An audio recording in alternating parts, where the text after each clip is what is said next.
Bonjour et bienvenue sur la chaîne consacrée à la chance et à la réussite. Aujourd'hui, nous allons parler des carrés magiques pairs.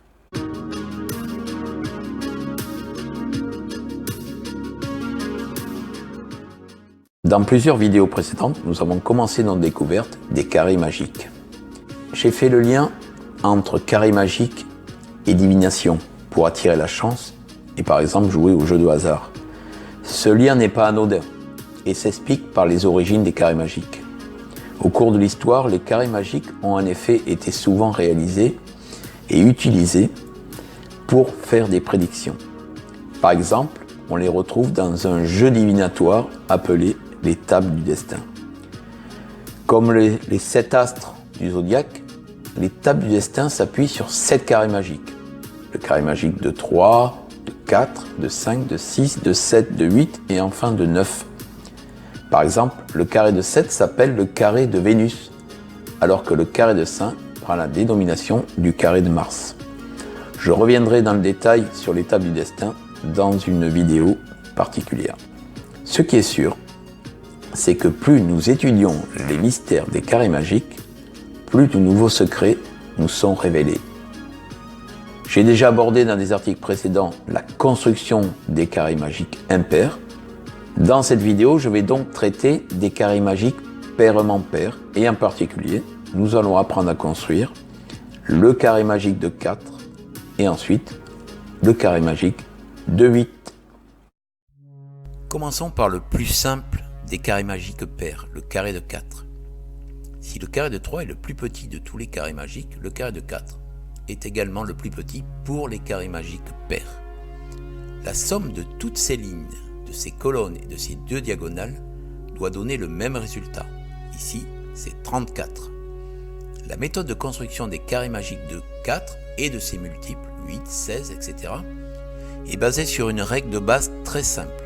Toutefois, il faudra faire attention car la méthode va se complexifier au fur et à mesure que le carré va grandir. Pour réaliser un carré magique de 4, il y a très peu de mystère. Commencez par créer un tableau de 4 lignes et de 4 colonnes. Inscrivez à la suite les nombres de 1 à 16 en suivant les 4 lignes du carré ou les 4 colonnes. Vous pouvez inscrire les nombres de gauche à droite ou de droite à gauche, de haut en bas ou de bas en haut. Chaque méthode créera un carré magique différent. Vous pouvez remarquer que les nombres en opposition dans le carré, comme 1 et 16 ou 13 et 4, correspondent au nombre 17. C'est le nombre central du carré de 4. Il est égal en fait à 4 au carré plus 1. Pour réaliser un carré magique, il faudra savoir harmoniser 2 à 2 les nombres dont la somme est égale à 17. Il s'agit ici des nombres coloriés en violet.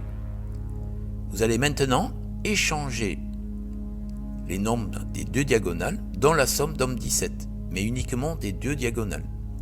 Les cellules en blanc ne sont pas modifiées.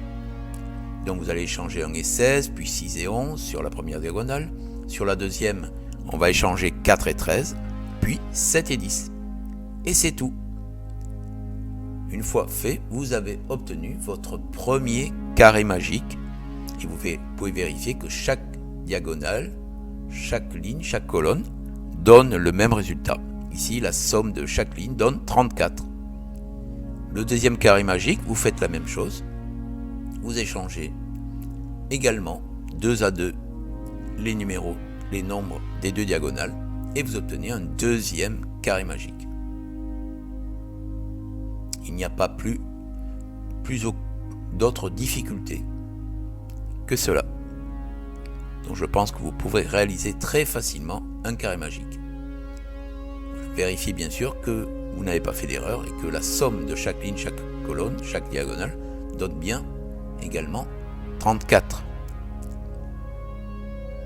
Alors on peut chercher également des petits secrets dans chaque carré magique. Ici, si vous faites la somme des 4 nombres centraux, le petit carré au centre, eh bien vous allez également trouver 34. C'est une petite particularité du carré magique de 4.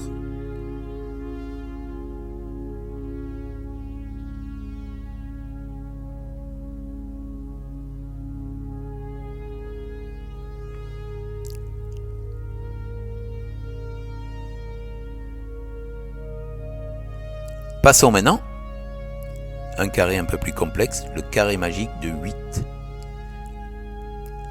Pour construire un carré magique de 8, eh bien on va faire la même chose. Vous allez prendre un carré de 8 de côté et vous allez inscrire les nombres de 1 à 64, 8 au carré. Donc 1, 2, 3, 4, 5, 6, 7, 8 sur la première ligne. De la même façon, vous pouvez l'inscrire, vous pouvez commencer où vous voulez, dans le coin que vous voulez du carré et inscrire les nombres dans le sens que vous voulez. Là, j'ai choisi le côté le plus naturel. Et maintenant, chaque case qui a été coloriée va devoir être échangée. Donc, on va échanger, bien sûr, cette fois-ci, le nombre central, c'est 65. 8 au carré plus 1, c'est 65. Donc, on va échanger, par exemple, le 1 avec le 64 ou le 8 avec le 57. Donc, les deux diagonales, les deux grandes diagonales, mais aussi les petites diagonales qui sont représentées et qui sont colorées. Sachez qu'un carré de 8, finalement, c'est l'assemblage de 4 carrés de 4. Et donc, il va falloir s'occuper aussi des diagonales de ces 4 carrés de 4 intégrés dans le carré de 8. Au total, toutes les cases que l'on doit échanger sont colorées. Donc, on va échanger, par exemple, le 40 avec le 25, le 33 avec le 32, etc. etc. Et donc, nous allons maintenant faire cette opération sur un carré spécialement préparé pour ça. Vous voyez, j'ai remis les nombres de 1 à 64 dans le même ordre et j'ai créé un petit programme, un petit script qui va échanger les nombres 2 par 2. Ça sera plus facile, bien sûr, que de le faire à la main et surtout plus rapide.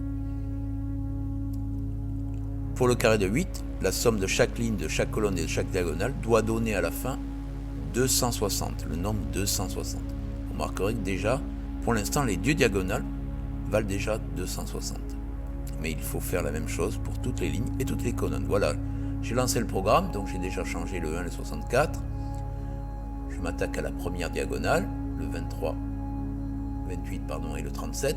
Et je fais pareil pour la deuxième, le 8 et le 57, le 15 et le 50, le 22 et le 43, le 29 et le 36.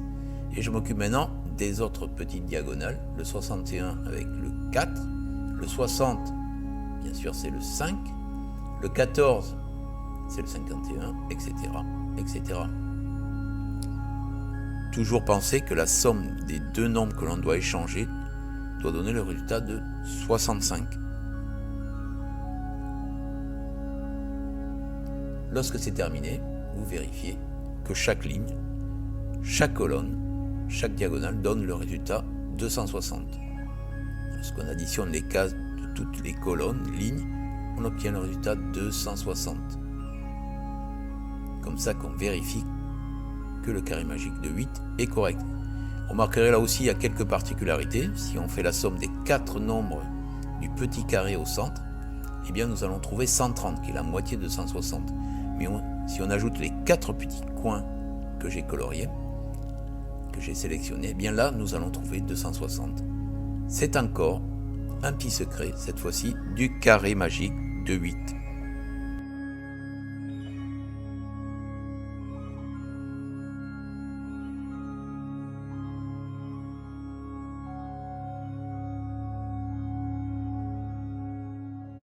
J'espère que cette vidéo vous a plu.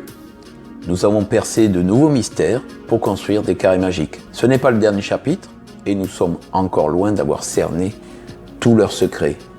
À suivre donc dans une prochaine vidéo. N'oubliez pas, c'est vous qui construisez votre chemin de vie. À bientôt. Merci pour votre écoute. Je vous invite à vous abonner à la chaîne, à partager cette vidéo et à me laisser un pouce en l'air. Merci de découvrir également tous mes livres en vente sur Amazon ou sur la boutique de trodechance.com.